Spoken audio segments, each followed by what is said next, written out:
Hello, everyone. Happy Friday. It's Friday, August 1st. August 1st is the new month. That surprised me this morning. I wasn't ready. Welcome to Find My Past Family History Expert Hour.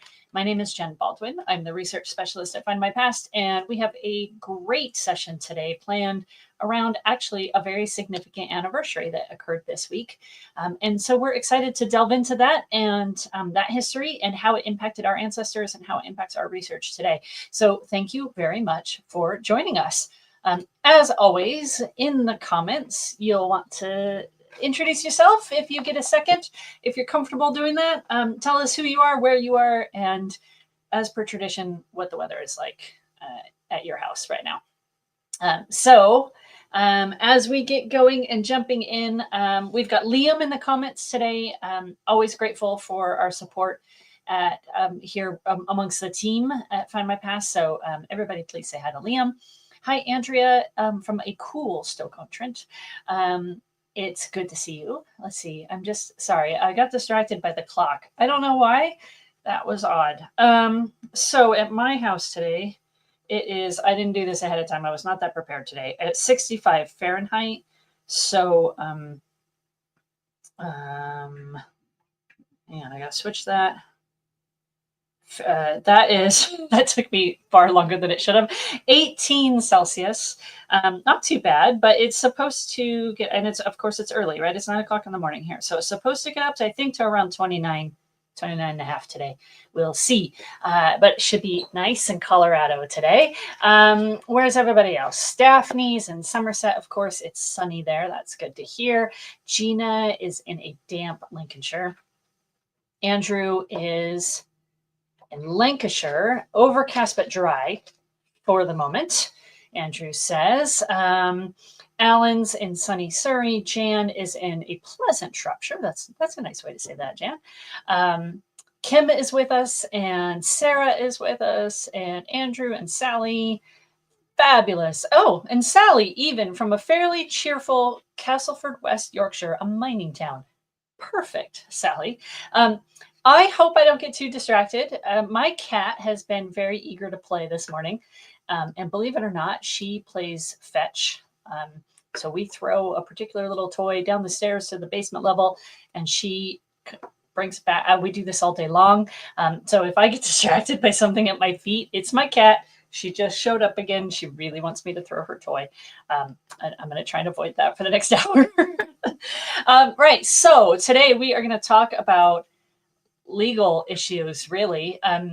The bigger, we have kind of a general theme we're going to talk about, but the question of the week and the real topic for today is how law and changes in law impacted our ancestors.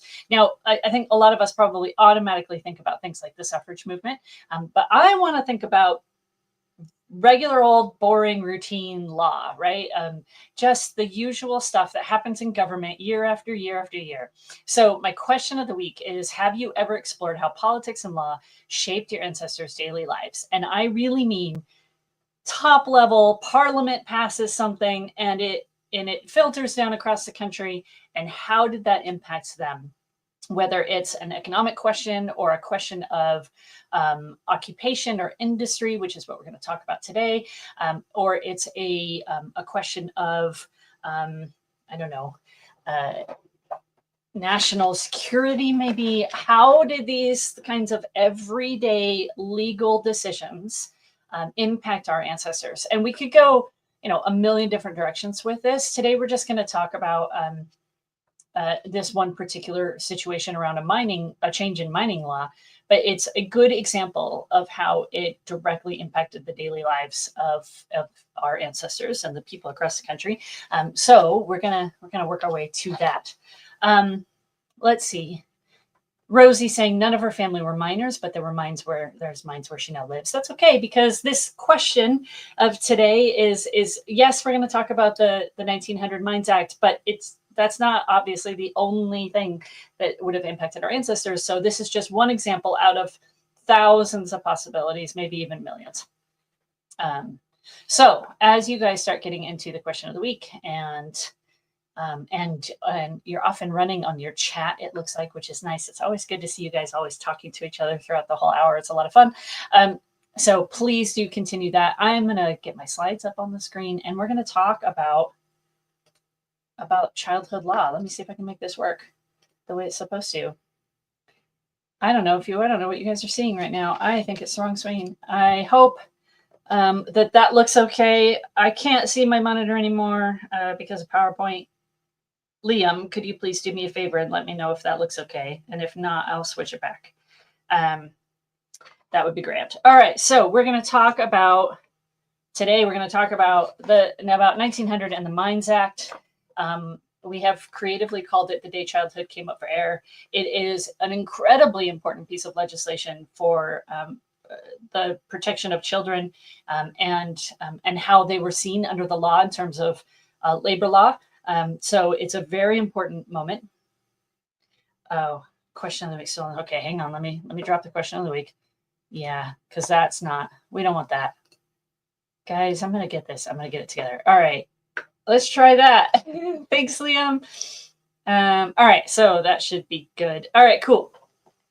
And as we've already said, our question of the week has already been posted. But of course, how have you ever explored this idea of how politics and law shaped your ancestors' daily lives? I'm going to let you think about that a little bit.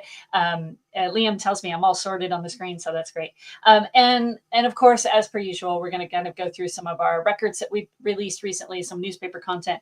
And I actually have to give a shout out to Rose. Actually, you guys all know Rose, and she writes our blog for the British Newspaper Archive website. And she's the one who actually kind of realized that this week was the anniversary of the 1900 labor policy for mining, and recognized it on the B&A blog. So if you want to read more about this particular topic, please do see her blog because it's very well written, as always. And she has a lot of really great examples from newspaper content. She and I both went two different directions, which was nice, kind of two different angles on this. But if you want a little bit more of that background, check out the B&A blog because that's where the idea came from. All right, let's talk about records, though, that we've published recently. So this week is an update to our British Isle Gazetteers collection, and it's all Scotland, which is always exciting. So the titles are on the screens, but note that some of these have multiple volumes, right? So the Ordnance Gazetteer of Scotland down towards kind of the middle of the screen is volumes 1 through 6.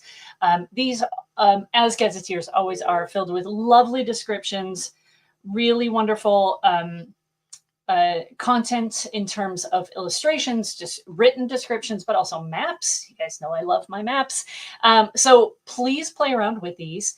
The Gazetteer collection is phenomenal. It's growing. It's getting bigger and bigger all the time, and we're super excited about it.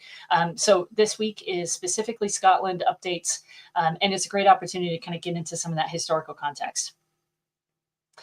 In the last few weeks, we have also published all of this, plus more, actually. I just picked some of the highlights, but passenger ship photographs and a lot of material out of Surrey. So licenses and trade registers, workhouse records for St. George the Martyr, poor law records, military tribunals, the West Surrey Regiment, the British Army Queens, and then the Central Association Volunteer Training Corps records, the enrollment forms from 1916. I'm going to show you an example of that in a couple minutes, actually in like a minute. But almost all of that is from Surrey, and it's all fantastic. It's all in partnership with the archive there, and we're super excited about that relationship and how that's going, and all of the amazing records that are coming out of that archive. It's absolutely incredible. So that's a handful of them. Here's another handful. We also published, of course, July means Independence Day in the United States. So at the beginning of the month, we published some U.S. records, Indiana, Maine, kind of added to our United States marriages collection. We also added more images. So we added to the views of the British Isles collection, and we added to the Findmypast photo collection by specifically adding content around Wales and Scotland. Now, these are relatively small collections, but as you can see, the photographs are actually really stunning. And this photo is one of the, it's from the collection. And I intended to grab a date and I forgot, but it was hand colored after the photograph was taken back in the contemporary period, right? So this isn't something that's like AI generated or any of that stuff. This is an image, the original image from the archive, but hand painted at the time, which I think is really cool. So some of that exists. So we added to, again, Wales and Scotland, and then some monumental inscriptions as well, some Middlesex and Yorkshire. I did want to show you those Central Association Volunteer Training Corps enrollment forms, though, because they're really cool. I've not seen these before, so something kind of unique and new for me to get to, which is great.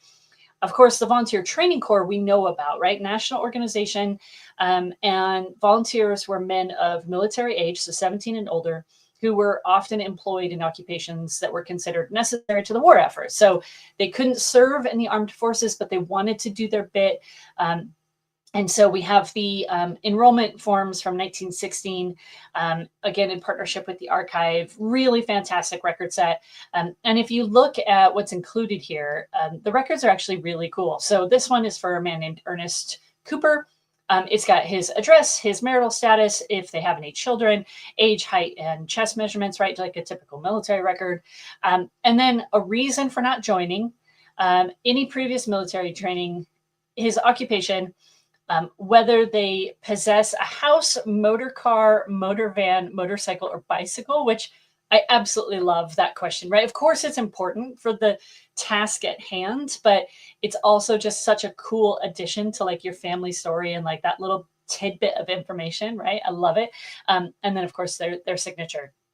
So my favorite bits about this collection are their reasons for joining, or not joining the regular forces, rather, and then whether or not they possess one of those motor vehicles or bicycle. I just think that's such an incredible piece of little snapshot of information.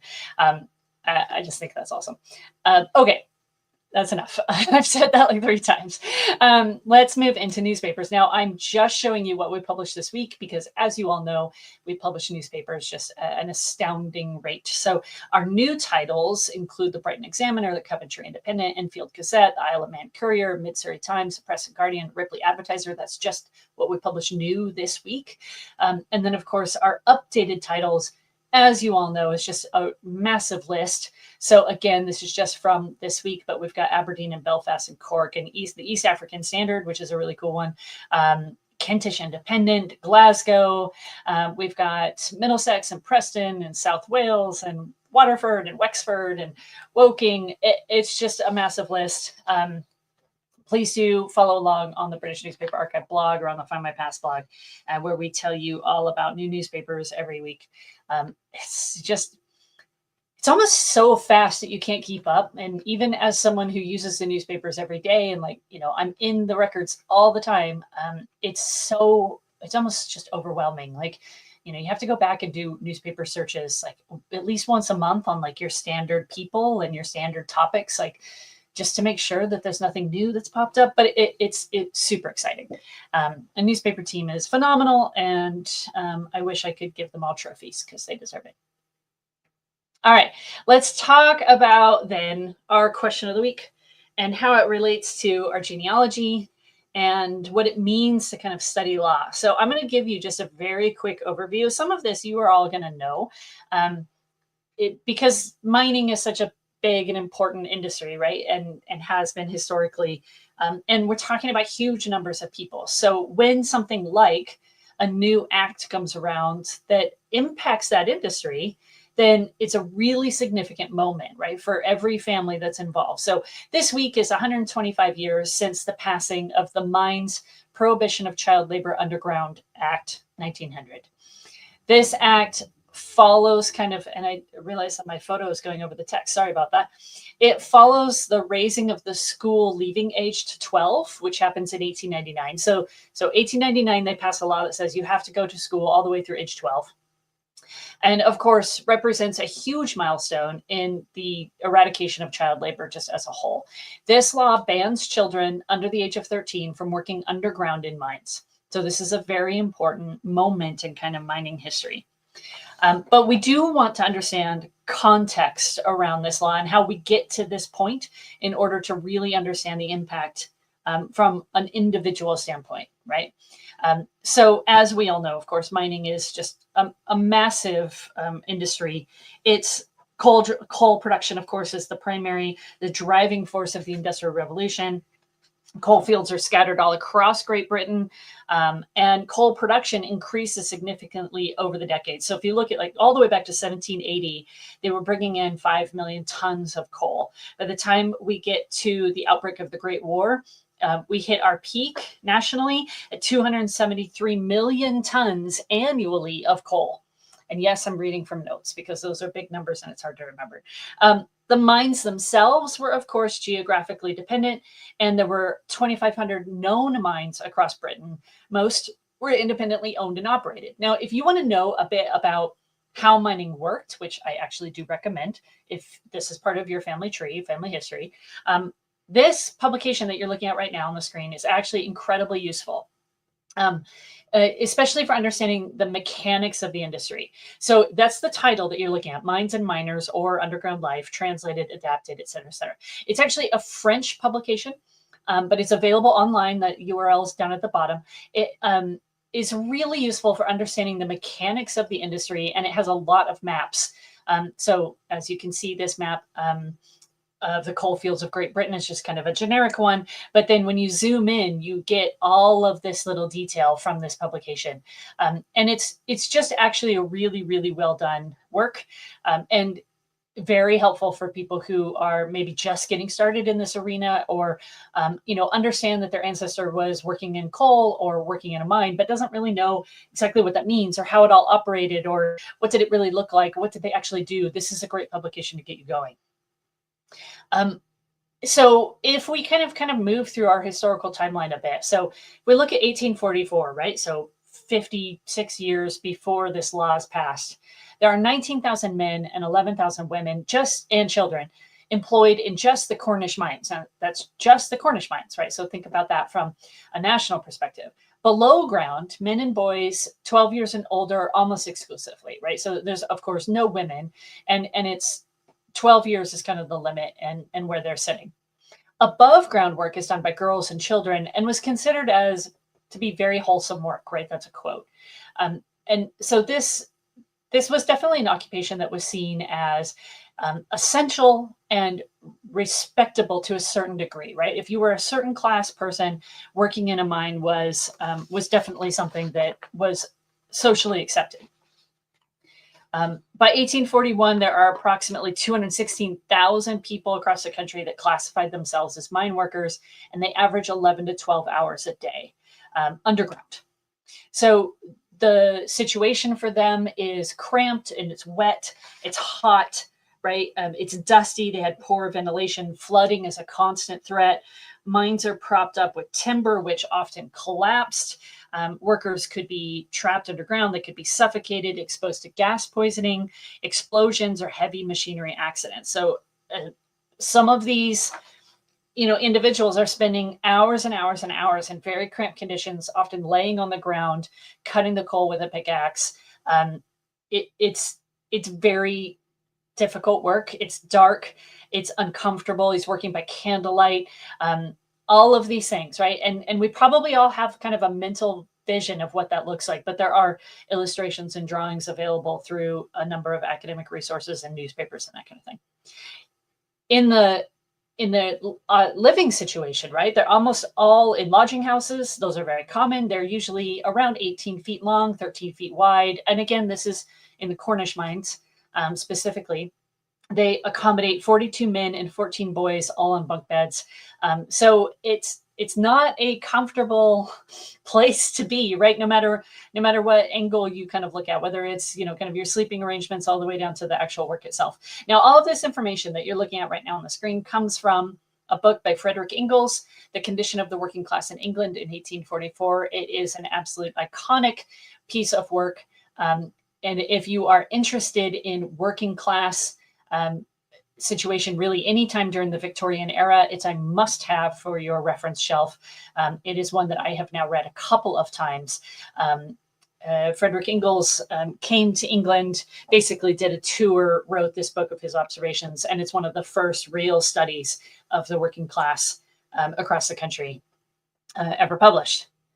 Right, so of course there are health concerns, right? We already talked a little bit about kind of the conditions of the mines. But think about this and this is again extracted from Frederick Ingalls' work, but he extracted it from the Children's Employment Commission report. And that report acknowledges and recognizes that these conditions are very difficult and very unhealthy.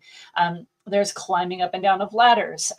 Even, quote, even vigorous young men have to spend in some mines more than an hour a day, and which precedes and follows daily work contributes greatly to the development of these evils.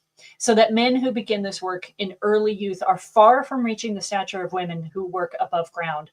That many die young of galloping consumption, and most miners at middle age of slow consumption. That they age prematurely and become unfit for work between the 35th and 45th years. There's a lot going on in just this one little snippet of this report. They're talking about the quality of the air, the lungs, how it disturbs the actions of the heart, diminishes the activity of the digestive organs. All of that work leads up to a shortened lifespan, inability to actually grow to your full height and stature, all of these different medical conditions. So this report was published before Frederick Ingalls published his book in 1844. Okay, so it's like an 1840-ish government report, which indicates to us that this is, of course, a long-term and known issue from the government. How do we make this situation better while still meeting demand for all of that coal? Because there's a huge demand. So that brings us to the Coal Mine Act of 1842, which prohibits the employment of women and boys under the age of 10, right? We've kind of already talked about that. Below ground. And then again, that was raised to age 12 in 1860. So by 1860, we're at age 12.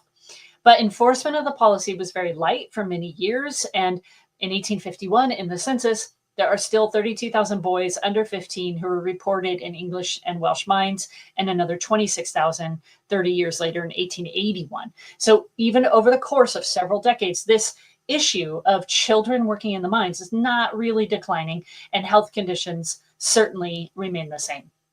So here's one of those images that I was kind of referring to that you can find in various published works and that of, kind of an average typical scene from a mine that kind of demonstrates how difficult the work was, how cramped it was, et cetera, et cetera. Coal miners, of course, came with a reputation, right? They're hardworking, they're determined, they're generally non-transient, especially when compared to other occupations like agricultural labor. So that right there defines some strategy for us as researchers, right? Because we're not necessarily looking in a number of different parishes. We're probably pretty focused on a specific area. And they were often very fiercely devoted to their occupation. So once a miner, kind of always a miner. And you may find them kind of described in various ways. I want to read you a little snippet. This is from a work called Useful Toil, Autobiographies of Working People from the 1820s to the 1920s. It's one that I've mentioned on the broadcast before. I actually think it's sitting behind me. So this is just a little snippet from that work, from Useful Toil. It says, to most Victorian observers, coal miners represented a strange, almost half-human stratum of the working class.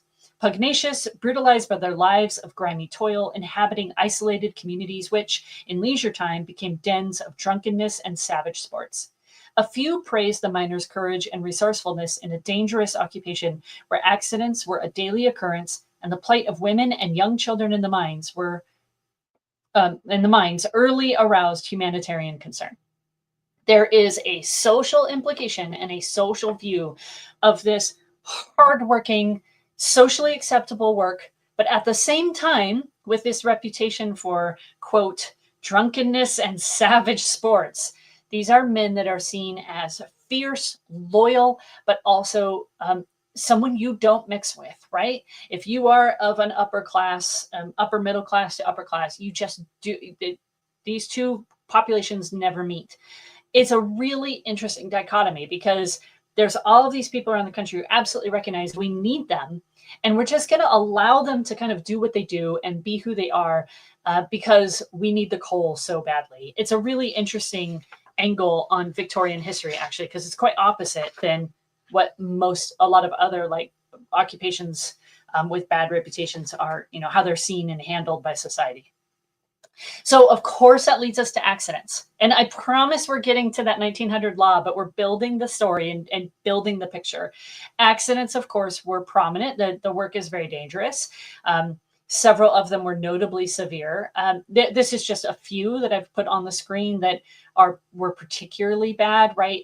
The Oaks explosion in 1866, where 388 people were killed. The wood pit explosion in Lancashire kills over 200, but there's only 189 on the official list. 204 largely killed by suffocation in the Hartley Colliery disaster in January of 1862, et cetera, et cetera. Now, we can find a number of different sources for mining disasters and mining accidents, some of which are on our favorite websites like Findmypast. We have the Mining Disaster Victims Database, which was created by the Alan Beals, or taken from, sorry, how am I going to say this? We partnered with the Alan Beals Database of Fatalities in the Coal Fields to publish their database on Findmypast. It covers Derbyshire, my gosh, I'm struggling today, Derbyshire, Leicestershire, Nottinghamshire, and Yorkshire. But there are a number of other sources, right? So Wikipedia has a decent list, county by county. This is an example of their Lancashire list, but there's a much more comprehensive source, and that is the Coal Mining History Resource Center and their database, which is called Coal Mining Accidents and Deaths, lists over 164,000 accidents and deaths from the UK, starting in the 1600s and all the way up to modern day. So make sure that you're utilizing that one. Again, the Coal Mining History Resource Center. So all of this information, right? The occupation itself, the work itself, how they actually conducted the work, the living conditions, the ages at which these children were in the mines, the accidents that occurred, the reputation of these communities, the men who were serving, the culture of the mining community, the mining village. All of these things eventually build up to a whole lot of law, right? Because as the Victorian population kind of gets more and more into this, very kind of rigid approach to life, right? It's very much, you are a Christian and you have to abide by Christian Victorian values, and you have to do these things, and you treat women this way, and you treat men this way, and you treat children this way.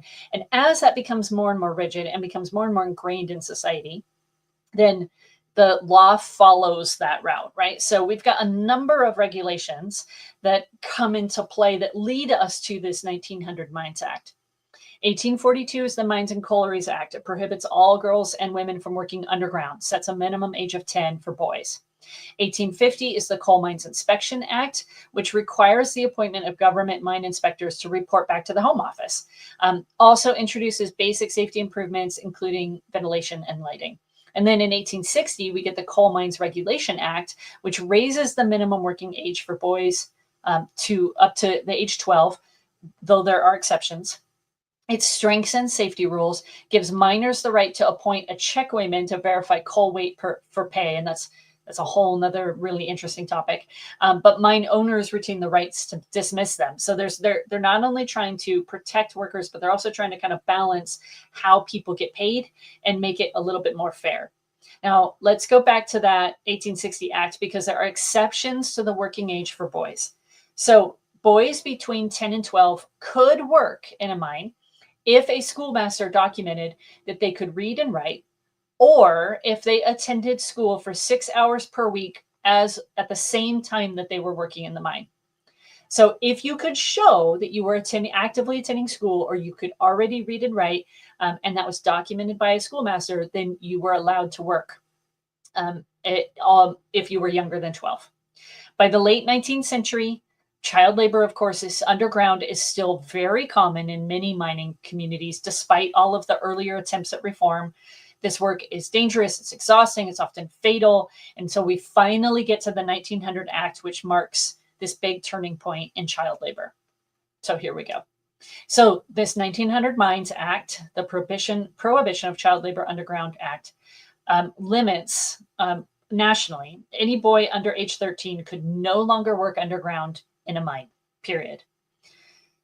So we see, as a result of this, fewer boys entering the pits at ages 10 or 11, right? Because mines are actually following the rules. And that means that more boys are staying in school for longer. Now, if we think about what that means, so it says 1900, let's just say you're 10 years old in 1900 for ease and simplicity. By the time the war breaks out, right, in 1914, you're a teenager. You probably are going to enlist in the later years of the war, most likely. You can read and write. We see an increase in education in the trenches, right? We know that the military brought in books and ran programs specifically designed to keep the soldiers occupied, keep their minds going, but also to offer education programs. And they offered that when they got out of the war as well. So then we see an increase in literacy as we get into the 1920s.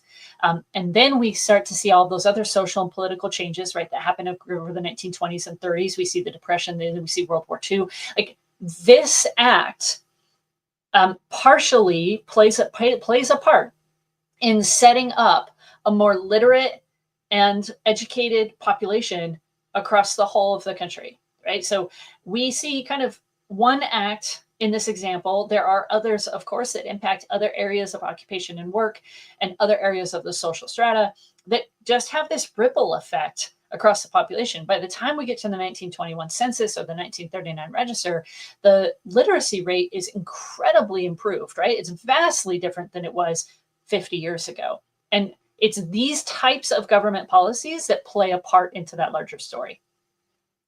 So there's also a bit of background about this bill itself that I think is important.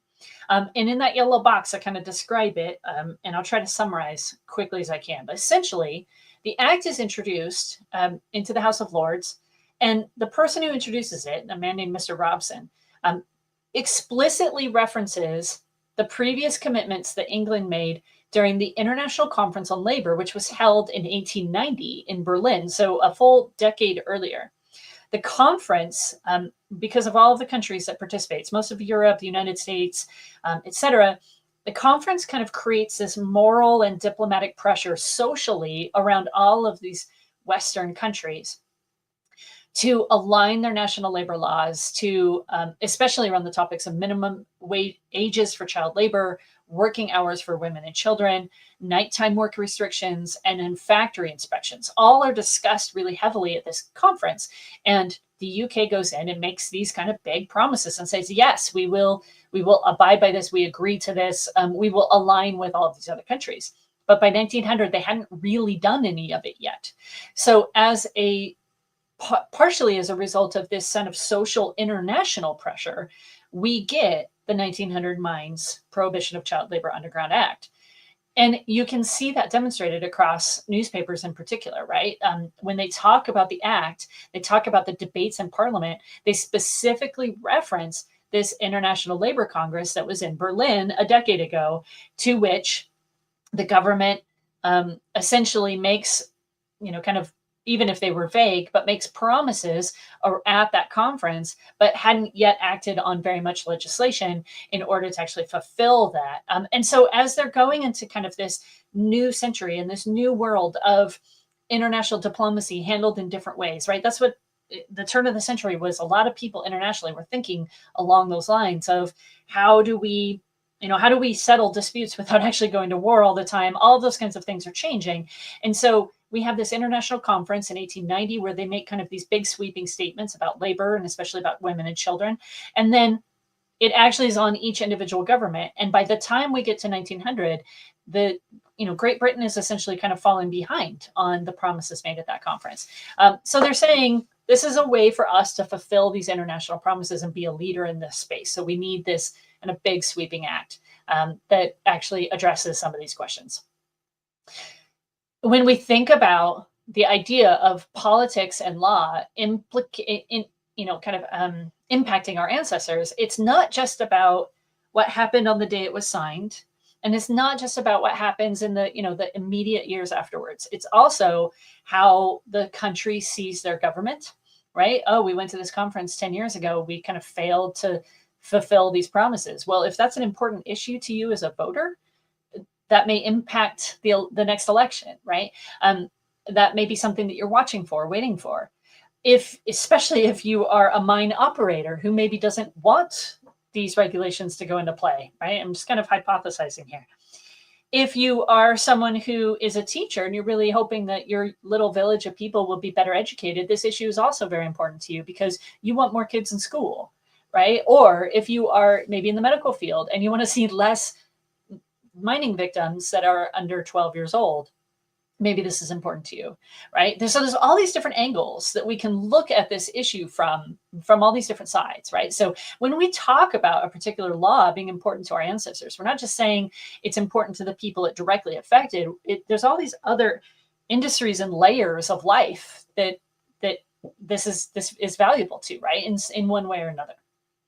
So I'm kind of going off on a tangent, but let's get back to kind of the idea of mining. Now, there's a number of different resources we want to utilize in order to understand how all of this comes together. So the first thing is to kind of understand the industry itself, right? That publication, that French publication that I referred to earlier, is a great way to start. But there's also a lot of terminology used in coal mining that is unique.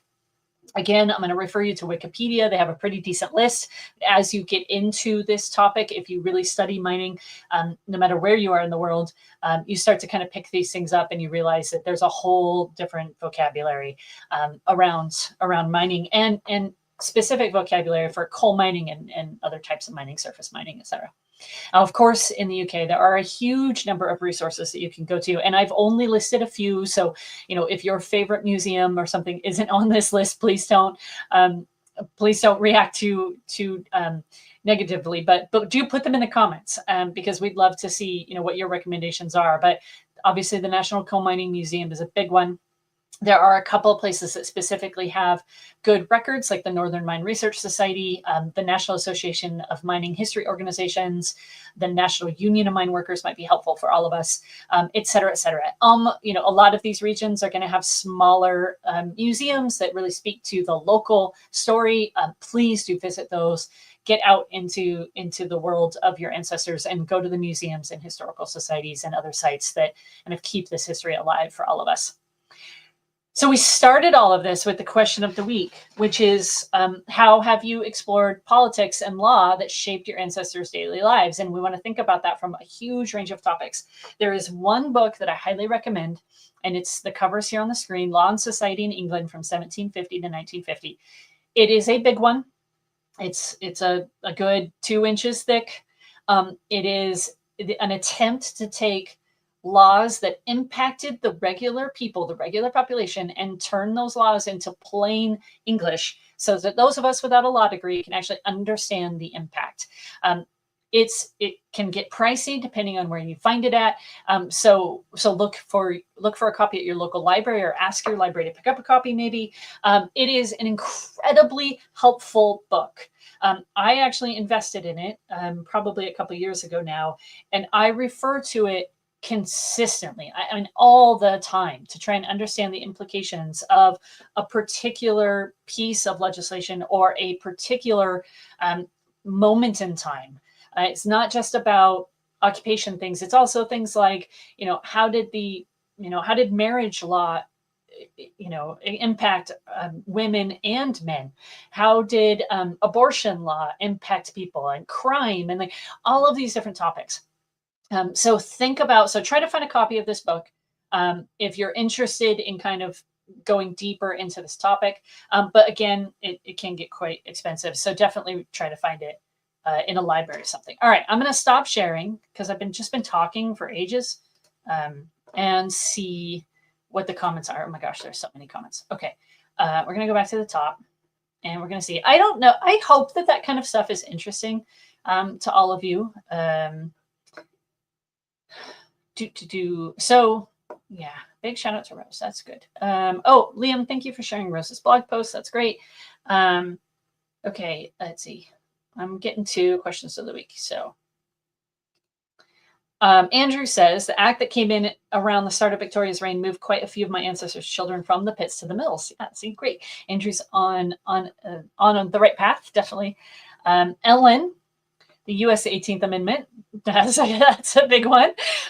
Banning alcohol impacted my immigrant Italian grandparents who became bootleggers. The house had several spots where casks of wine were hidden. That's tantalizing, Ellen.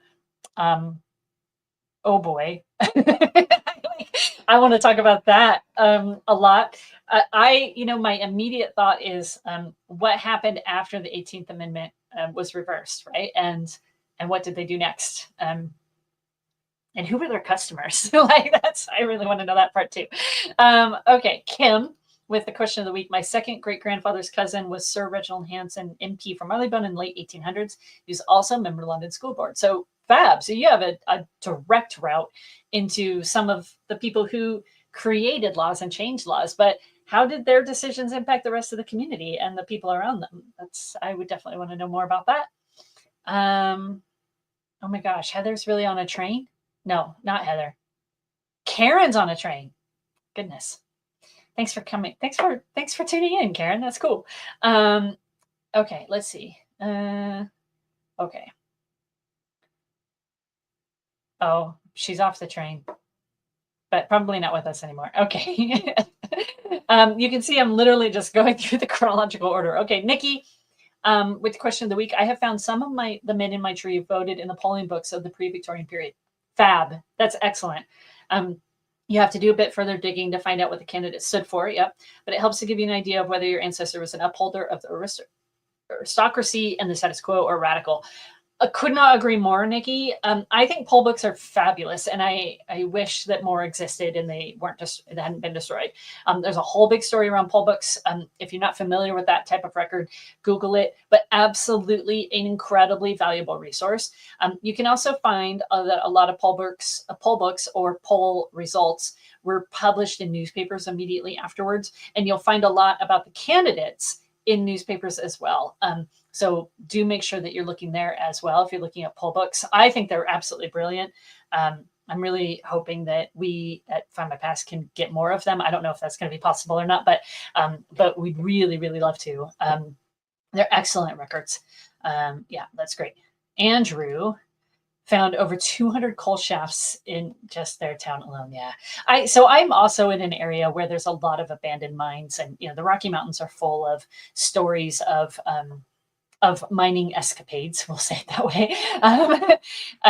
And so, I mean, for a long time, we would just go out in the woods and try and, we would stumble across an old mining site. And I think they're incredible demonstrations of society, right? So, and I don't know what it's like in the UK because I've not done it there, but here in the Rockies, you will often stumble across just like deposits of basically their garbage, right? So the camps here had a tendency, they would build some kind of a cookhouse and there would be a window and they would just drop everything, all their garbage and broken glass and pottery and whatever else, tin cans, whatever. They drop it all out the window and it will create this big pile, and you can still find those piles.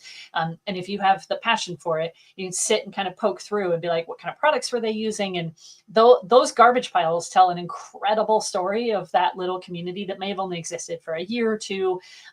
It's just an incredible layer of research, I think. It just a couple of weeks ago, we went on a hike in the mountains, and there was an abandoned mining site as part of this, alongside this trail. And so so most of the buildings were still there. It's not that old just yet. And on the porch of the longhouse, they had, people had put like all these different pieces of pottery and tin cans and stuff. And we sat there for ages because my 16-year-old, who swears up and down she's not interested in history, sat there and wanted to look at all of the cans and all of the labels and see if she could recognize anything, or like, what was this? What was that? She's asking me a ton of questions. It was really great. I loved it. So old mining sites can be really cool. On the same vein, Christine says, I descend from many generations of Cornish miners that came to America to mine in New Mexico. So there you go. Direct connections, right? We all know that. We all know about those migrations, but it is fun still to see that kind of direct connection from a place like the US or Australia and then back into this traditional mining areas of England. It's great. Kim saying, my husband's maternal family were miners in Barnsley. His second great grand uncle died aged just 14 years old down the mine. Yeah. All right. This one's long. Let's see where it takes us. Rita, after my dad came back from World War II, all right, so much more recent, he joined the Philadelphia Committee of 70, which was a nonpartisan civic organization funded to improve city governance, combat corruption, and promote honest and effective government. I feel like I might have I don't know. It rings a very distant bell. Anyway, when he moves to New Jersey with my mother, he became very active in local school board because of the local public school still had outhouses for the students. Fixing that issue, being part of building the first regional high school in the area were very proud moments. Um, that's incredible, Rita. I know it gets cut off, and I'm sure you've got the rest of the comment on the thread there for you. Fantastic example. It's a really, I think many of us kind of go into these bigger topics with like, oh, my ancestor did this specific thing, and that has led me down a path. I think what I've realized is like my favorite thing is that ripple effect that I was talking about, right? Like the idea of I have an ancestor who did this, and this is a very narrow little piece, but what else what else impacted him? I think that's one of my favorite things. All right. Lots of questions about, let's see. Let's see what William says here. It's another long one. I'd say with politics and law affected different branches in different ways. Sure.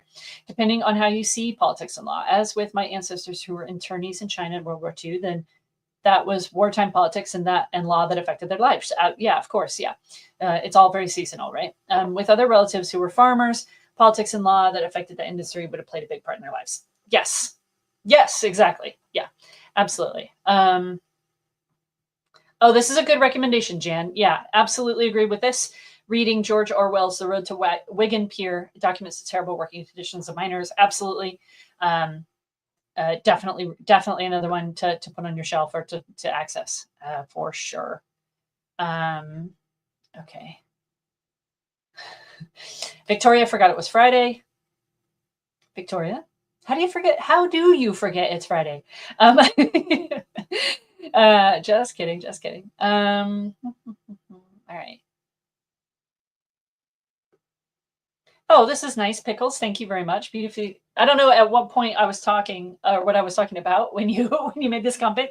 The impact on all sectors of society of these new laws. Yeah, it is. I don't know. I think it's really important, and it's great for all of us to understand our pedigrees.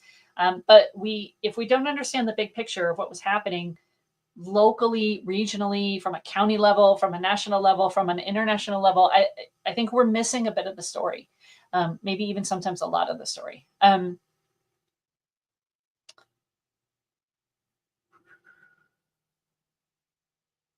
Karen saying she found several copies of a book on Amazon for £10, which is great. I don't know if that's that law book that I was talking about.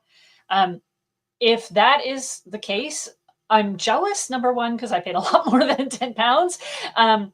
If you can grab it for $10, do it. If that's the right book, Karen. Good question from Natalie. Is there a law and society book equivalent for the 16th, 17th centuries? Not that I have found. And I'll be frank, that's not really my biggest area of research. That's not the period that I spend most of my time in. But if anybody else has recommendations, please do put them in the thread. Because I would like to know too. But as far as I'm aware, this one is 1750 to 1950, and it's the only one I've seen that's quite like this. So, but I don't know. It would be great to know that. Victoria saying she's never checked out poll books, so useful to learn more. Poll books are really fabulous. The thing is, they're hard to find, especially online. I actually did a quick inventory like 2 years ago, maybe now, 18 months, 2 years ago. Findmypast has a couple. Ancestry has a few. Family Search has probably the biggest online collection. But the problem with poll books is that the majority of them were destroyed. And it's a real shame. But again, you can find kind of those early reports. So they would have the election and they would send the results, right? Someone would gather the results and the local newspaper would try to publish it as soon as you could. But the poll books actually showed which person voted for which person, right? Because voting was not secret at the time when they had poll books. So because there was no secret ballot, you would actually have a list of Mr. Jones voted for this person and Mr. Smith voted for this person and Mr. Brown voted for this person. And sometimes they're really well filled out and detailed and sometimes they're not. But no matter what you do, when you find them online or microfilm copies or whatever you find, make sure that you read the first few pages at the beginning of the book, because the instructions for them are almost always different. And the little abbreviations and the acronyms they use change quite a lot. So read those first few pages and then go find your ancestor, or, find your ancestor on the list and then go back and read the first few pages. But make sure you understand what that poll book is actually telling you, because they're really, really good records, especially for informing you of kind of like on your ancestors' thought process, or there was a lot of bribery happening, right? So if everybody in town voted for the same guy, you could probably guess that your ancestor was being bribed to vote that way. So there's a whole big history there on poll books. Maybe that should be something we talk about in a future episode. But definitely something that's worth looking at, but just make sure you understand what it is you're reading too. Okay. Sorry, I got on a tangent about poll books, but I think they're really cool. Oh, Karen says it was the law book and has bought it. That's great. And then Jan just bought it brand new for £20. There are secondhand ex-library books available that are cheaper. Great. Fab. I love that I'm spreading book love. That's like my favorite thing yet this week. I think that's really cool. Okay, Victoria's got a good one here, it looks like. The amazing award-winning Yorkshire folk singer Kate Rusby, I hope I pronounced that right, wrote a song called Halt the Wagon about the 1838 mining disaster in Husker Pit. Kate said, I wrote the song to commemorate the 180th anniversary of the pit disaster in the next village from us. 26 children from 7 to 17 lost their lives, 15 boys, 11 girls. Their deaths led to Queen Victoria forcing Parliament to pass a law that made it illegal for children under the age of 10 to work underground. That's really cool. Okay, so, sad. I said that wrong.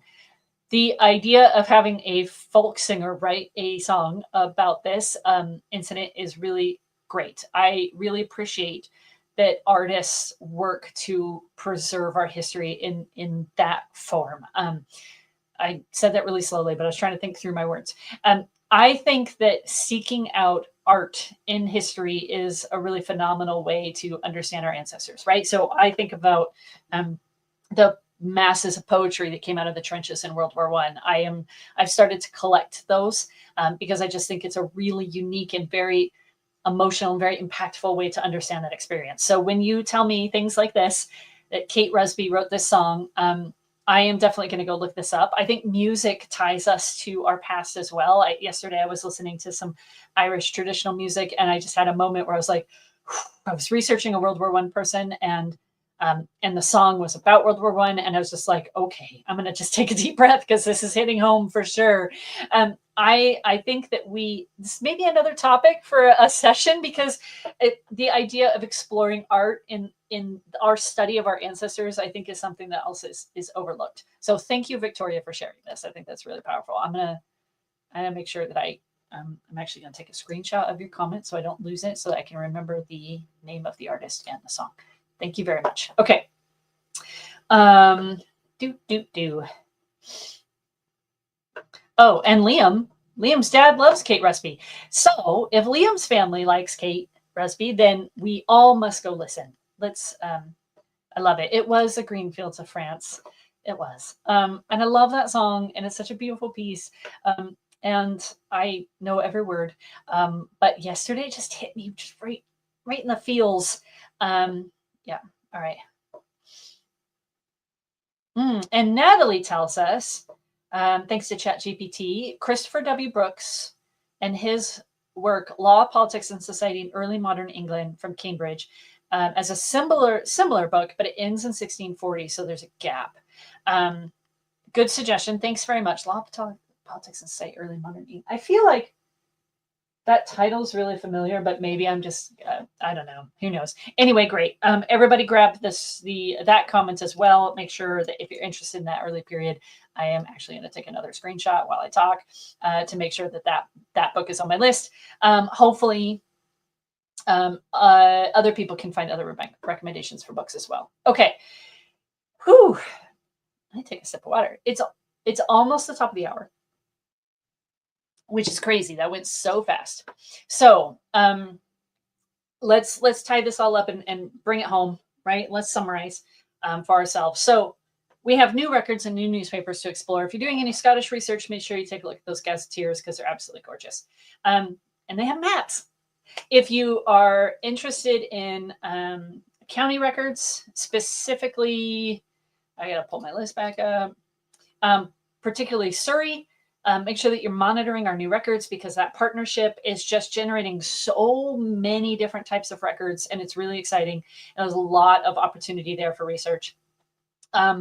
If you, of course, newspapers you want to stay on top of, make sure that you hit up Rose's blog if you're interested in the 1900 Act that we've been talking about today. But the bigger picture, of course, is, one more thing to summarize, go to your local museum, buy the book, take advantage of the resources that are shared on the thread. If you don't want to buy the book, maybe ask one of the people to, ask the library, go take a look at it. Maybe someone would share a single page because we don't break copyright, but a single page so that people can see what it's like. It's a really, really good resource. All right, big picture. There are all of these big moments in the history of our ancestors that impacted them in a number of different ways. Law and politics is just one example. This particular law impacted our ancestors in a very immediate and very definitive way. But it also impacted other industries like the medical industry and the education, and obviously the coal mining industry. And so did all the other laws that came before it. So when we think about researching our family and researching and understanding what they lived and how they lived and their experience, we cannot overlook these moments in time that maybe feel like, well, they're way up north, and this was a law that was passed in London, and it just doesn't, I didn't have somebody who was 10 years old who was mining at that time, but it still impacted them, right? Think about the men who now had to pick up the work that those boys were previously doing. Now, that's not a judgment. That's not me saying like, oh, poor men suddenly had to do more work. But it would have changed the way that they were assigned to work, right? If you were a man who was much taller or larger, your life probably didn't get impacted very much. But if you were a smaller man, you might suddenly find yourself doing work that a youngster was doing yesterday. And that would have impacted your life. And in good, bad, and I don't know how we would define that. It's kind of up to each researcher, I suppose. But there are bigger pieces to this puzzle than just saying, oh, there's a law passed, right? We don't want to, don't want to use so many big sweeping strokes of our brush that we forget about kind of that ripple effect, right? So that's my message to leave you with today. There's lots of new records on Findmypast and new newspapers to explore. I hope that you all have a really fabulous weekend, but we are at the end of our hour. Yeah, go out and explore some new records and do some research and think about history and how it impacts, right? This law about mining is just one example. There are thousands of other opportunities to dig into. Deep dive into something this weekend, and then let us know what you find, because we always love to hear what you guys are up to. Thanks again for joining us, and we will definitely see you next time for another great session with Findmypast. Have a good weekend, everybody.